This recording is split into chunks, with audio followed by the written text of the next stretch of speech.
11 mistakes startups should avoid during their first year of business. Hello everyone, myself Jyoti Papani, owner of the Bombay Digital Company. Today I am here to talk about another interesting topic. Friends, हम सब जानते हैं कि हमारे खुद का business, हमारे खुद का वेंचर हमारे कितना इंपॉर्टेंट होता है.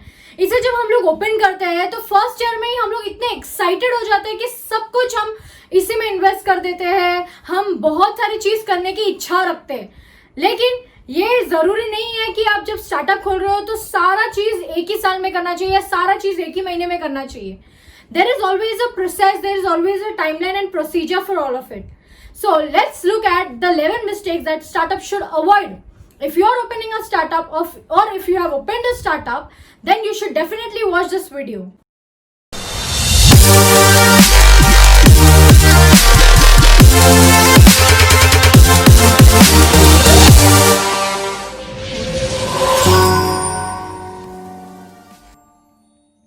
Spending too much unnecessarily. We all relate to it, right? If you are a business entrepreneur, you always had this craving.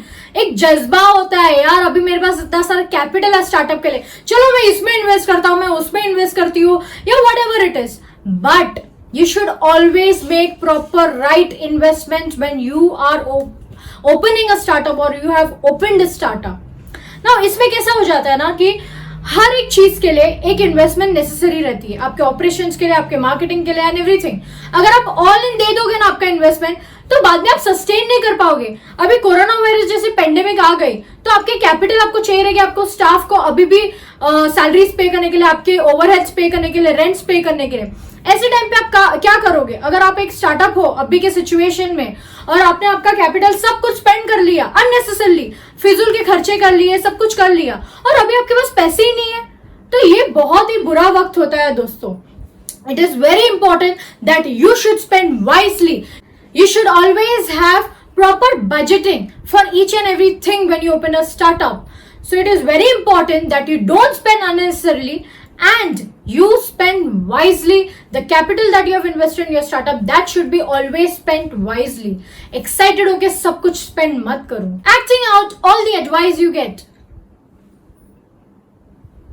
We all know that when we are opening a new venture, our friends, family and all our relatives are here to support us. लेकिन एक और चीज वो लोग क्या करते हैं कि हमें एडवाइस देते हैं. भाई तू ऐसा कर, अरे तू ऐसे कर, अरे तू ऐसा कर, अरे तू ये कर, अरे तू वो कर.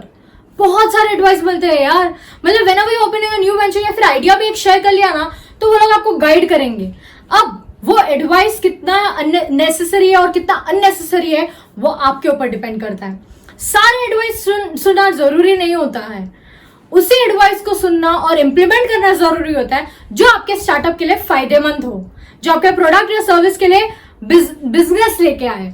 सो listening to unnecessary advice is always avoidable. ऐसे एडवाइस को अवॉइड करो. सुनो, एक कान से सुनो और दूसरे कान से निकाल दो. उसी एडवाइस को ध्यान में रखो जो आपके लिए बेनिफिशियल है. सो अननेसेसरी एडवाइस सब इम्प्लीमेंट करो, सुनो, इम्प्लीमेंट करो, खिचड़ी बन जाएगा. ये खिचड़ी हमें अवॉइड करना है. हमें स्मूथ फंक्शनिंग चाहिए स्टार्टअप के लिए. सो अननेसेसरी एडवाइस को एक कान से सुनो और दूसरे कान से निकालो, और नेसेसरी एडवाइस को हमेशा इम्प्लीमेंट करो आपके स्टार्टअप के लिए. Not being flexible. What does this mean? The best example for this is Nokia company.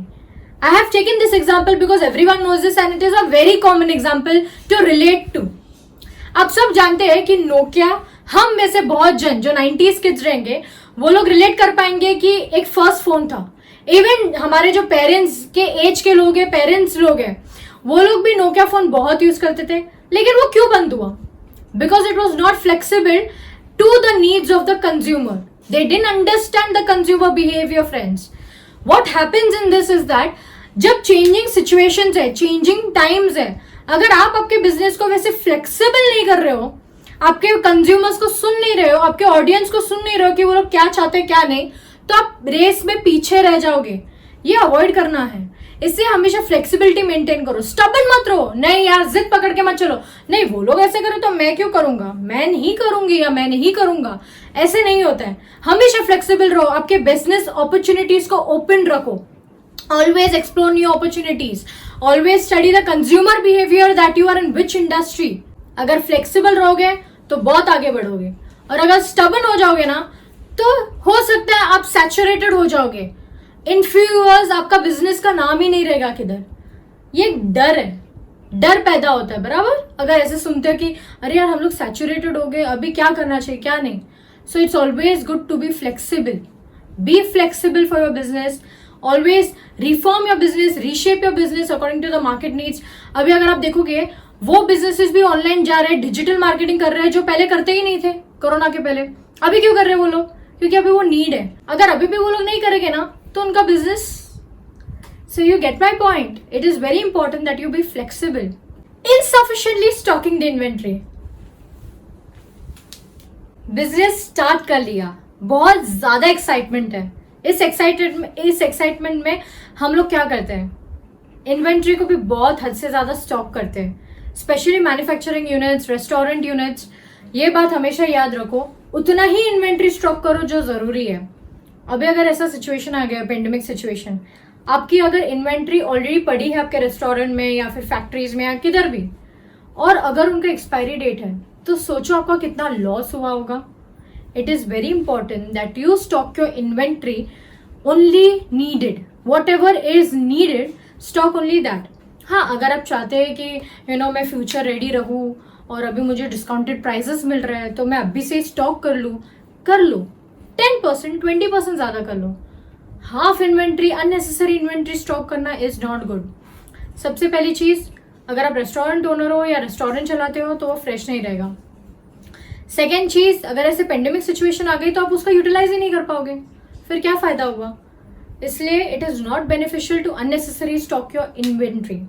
It is always advisable that आप इन्वेंट्री की हमेशा एक रिपोर्ट रखो कि कैसी इन्वेंट्री, कितनी इन्वेंट्री चाहिए. अगर हम लोग एक्स्ट्रा भी मेंटेन कर रहे हैं तो कितना एक्स्ट्रा होना चाहिए. So that is always advisable to stock only the necessary inventory. Not paying any heed to the feedback. मैंने मेरे प्रीवियस वीडियो में बताया था कि कस्टमर भगवान होते हैं और उनका फीडबैक नेसेसरी होता है, और उन्हीं फीडबैक को अच्छे से लेना चाहिए जो अच्छे फीडबैक्स रहते हैं. अगर नेगेटिव फीडबैक्स भी आ रहे हैं तो ऐसे फीडबैक्स को पॉइंट पे लेना जो एक्चुअल बात बता रहे हैं, नॉट ऐसे फीडबैक्स जो आपको गिराना चाहते हैं. तो फीडबैक को हमेशा सुनो. आपके स्टार्टअप में आप ना न्यू वेंचर जब खोलते हो तो इतने बिजी हो जाते हो ना वो सब चीज़ों में, ऑपरेशंस में, उसको बढ़ाने में, न्यू प्लान्स में, कैसे चलाना है, लॉन्ग रन के प्लान्स करना, फर्स्ट 5 years का प्लान करना, कि आप कस्टमर्स के आपके सुनते ही नहीं हो. तो अगर आप कस्टमर्स की सुनोगे नहीं तो they feel left out. What will happen eventually is they will start getting directed to those people, those brands, those businesses who hear them out.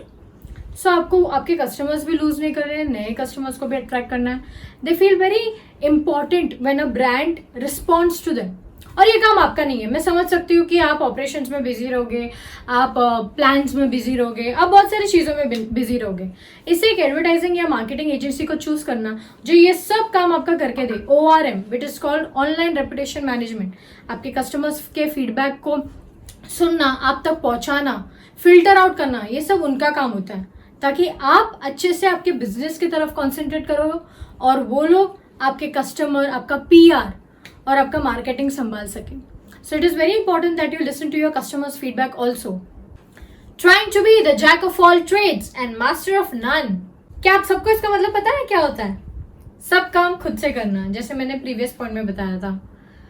कैसा होता है ना कि हम लोग जब अपना न्यू वेंचर स्टार्ट कर रहे हैं तो we are very secretive about it in the initial years. We feel like this is my own idea. Many a times, I'm not saying always, but many a times we feel like, this is my idea, so I should execute it properly. I should share it after a while, not तुरंत. तो मैं ही सब काम करूँगा, मैं ही marketing करूँगा, मैं ही operations करूँगा. इनिशियली मुझे इतना पैसा खर्चा नहीं करना है, या फिर मुझे बहुत पैसा सेव करना है. अभी मुझे सब पैसा स्टाफ हायर करने, एजेंसीज हायर करने नहीं देना है. लेकिन इसी चक्कर में क्या होता है पता है, आप अपना मेन काम भूल जाते हो. बिजनेस का, ऑपरेशंस का काम भूल जाते हो, फाइनेंसियल्स का काम भूल जाते हो.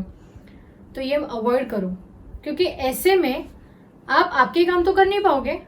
आप दूसरे जो काम है वो सीखते सीखते, जैसे कि मार्केटिंग हुआ या कुछ भी और चीज़ हुई, अकाउंटिंग हुआ, वो सीखते सीखते आप आपके काम भूल जाओगे. तो कुछ भी काम परफेक्टली होगा नहीं. जो काम जिसका है वही करना चाहिए. सो it is very important that आप आपके काम बांटो ताकि आप भी एक स्ट्रेस फ्री रह सको. Obviously you are not a robot that you will do all the work by yourself. So it is very important that you divide your work among your employees, hire good employees, hire good agencies on board. Even if you are spending minimal, hire that type of agency who will come in your budget. Hire agencies, hire employees that will help you out and in the smooth functioning of your business, ताकि आप stress free रह सको और business के growth के direction में सोच सको. हायरिंग टू अर्ली और टू लेट. स्टार्टअप खोल लिया. स्टार्टअप खोलने से पहले भी कुछ लोग होते तो जो अभी से ही हायर करके रख देते हैं. That is also counted as an unnecessary spending. So it is very advisable that आप हायर करो राइट टाइम पे. स्टार्टअप खोल लिया एंड उसके बाद it is advisable that you hire at the right point of time. Idea इधर है लेकिन स्टार्टअप अभी तक खुला नहीं है. हायर करके पॉइंट नहीं है. स्टार्टअप खोल लिया लेकिन अभी तक हायर नहीं किया. क्यों?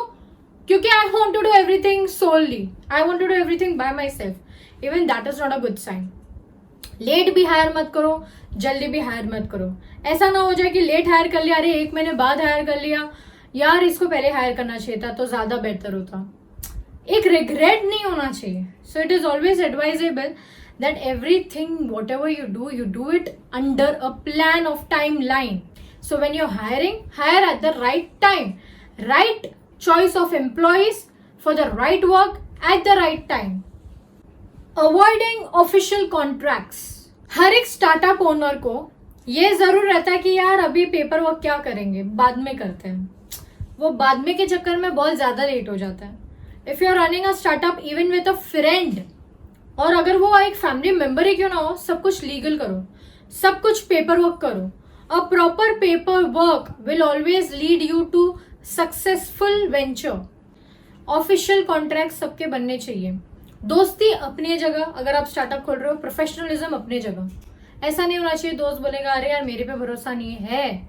लेकिन कैसा है ना कि हालात कभी कभी वैसे आ जाते हैं कि that time you cannot do anything. So it's always good to have a paperwork maintained for your startup. So that you're always professional, you're going in a very smooth way, you're going in the right path. Putting yourself all aside. Startup के चक्कर में हम खुद को ही भूल जाते हैं. हमेशा आपके दोस्तों ने अगर कोई स्टार्टअप खोला है या न्यू वेंचर चला रहे हैं तो उनसे आप ये कॉमन बात जरूर सुनेंगे, अरे बिजी हूँ अभी नहीं, अरे टाइम कहाँ जाता है पता ही नहीं चलता है, टाइम ही नहीं मिल रहा है यार. ऐसा नहीं होना चाहिए. Always maintain a work life balance. It is always essential that you have a work life balance for mental health and well-being. Proper schedule maintain करना कि मैं 9 घंटे ऐसे काम करूंगा स्टार्टअप के लिए. इनिशियली स्टार्टअप के लिए थोड़ा ज्यादा मेहनत लगती है, ज्यादा टाइम लगता है काम करने का. इसका मतलब ये नहीं कि आप आपके फैमिली को अवॉइड करो, फ्रेंड्स को अवॉइड करो, सोशल लाइफ ही नहीं हो. ऐसे नहीं होना चाहिए. सो it is always important that you have a balanced work life and never ignore yourself. Always have a schedule for everything. Note down everything. Calendars maintain करो चाहिए तो. Maintain diaries, maintain calendars, targets maintain करो. तो ऐसे आपका काम भी जल्दी होगा, आप कुछ भूलोगे भी नहीं, एंड आपका एक बैलेंस्ड लाइफ भी रहेगा. Time is money and if you utilise it in the right way possible then I am sure you will succeed. Not even taking a single risk. Risk तो तभी लेते हो जब आप एक स्टार्टअप ओपन करते हो, न्यू वेंचर ओपन करते हो. आपका जो हार्ड एंड मनी होता है ना, वही आप डाल रहे हो आपके स्टार्टअप में, वही एक सबसे बड़ा रिस्क है. उसके बाद वो रिस्क को मेंटेन करना भी आना चाहिए. अगर आपके स्टार्टअप में रिफॉर्म्स लाने, कुछ नया ट्विस्ट लाना है, कुछ नया चेंज लाना है, वो रिस्क भी लो. अगर आपने ये रिस्क लिया है खुद का बिजनेस चालू करने का, तो ये रिस्क भी लेना चाहिए that you know if you change your pattern of business और if you change your pattern of product और सर्विस और if you introduce a new product और service, then it will benefit not only your business but also others.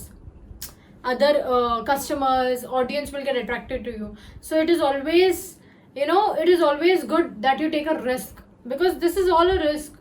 अगर आप risk नहीं लोगे तो आप इसमें सक्सीड नहीं कर पाओगे. डर डर के काम कोई नहीं करता है. ऑलवेज कॉन्फिडेंस के साथ काम करो ताकि वो काम भी अच्छे से हो. So always take a risk, because the number one risk when you start a startup is that you starting a startup. Starting a startup is not easy. You require a lot of efforts. You require a lot of trust. You require a lot of loyalty. Trust with respect to trusting your startup idea, with respect to trusting your employees that, as a team you all will grow together. You require loyalty of your customers. Fraud नहीं करना है हमें. Negative में नहीं आना है. Positive में रहना है. So it is very important that you have all these key factors into consideration, and with this I'm sure you will succeed. So friends, if you are opening a startup, all the best, and if you have already opened one, then I'm sure you're going to succeed. So good luck with it. Remember all these points that I've said, all the 11 points that I've said that you should avoid in the first year of startup. Not only first year, I'm talking carry these points forward. जब भी आपको necessary लगे हमेशा ये points याद रखना, note down करना. The first year of a business is very crucial and it is very important for you as well. That is when you test that ये बिजनेस टिकने वाला है कि नहीं टिकने वाला है. ऑल्सो टिकाने के लिए ये 11 मिस्टेक करना अवॉइड करो. If you like my video, do give it a thumbs up and let me know in the comment section below which video you would like to see next. If you are new to my channel, subscribe it, follow me on Instagram, and till then, adios.